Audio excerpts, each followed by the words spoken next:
Hello everyone, welcome back to another new mini blog. 2nd মে আমার মামার ছেলে অর্থাৎ আমার ভাইয়ের ছিল জন্মদিন, তাই আমি আর মা দুপুর দুপুর থাকতেই বেরিয়ে পড়েছি মামার বাড়ির উদ্দেশ্যে। এর আগে বেশ কয়েকটা ব্লগে তোমাদের সাথে শেয়ার করেছি আমার মামার বাড়ি নরেন্দ্রপুর, তো সেখানে যাওয়ার উদ্দেশ্যেই ট্রেনে চেপে পড়েছি। আর এরপর গিয়ে দিদাদের সাথে মামাদের সাথে সবাই সাথে একটু গল্প করছিলাম, আর এরপরেই চলে গিয়েছিলাম এখানে জন্মদিন পালন করা হচ্ছিল।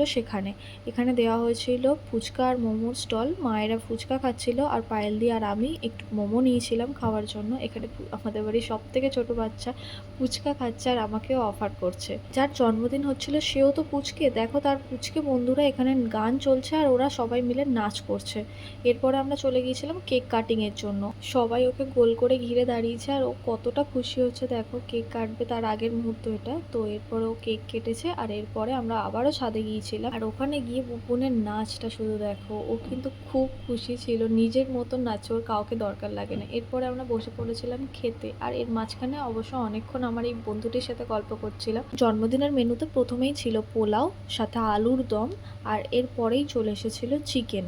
এরপরে যদিও চাটনি পাঁপড় মিষ্টিও ছিল, যেটার ভিডিও করতে আমি ভুলে গেছি। তো ভিডিওটা ভালো লেগে থাকলে like, comment, share and subscribe করতে ভুলো না। ম্যাডলি বাঙালি, ভালো থেকো সবাই।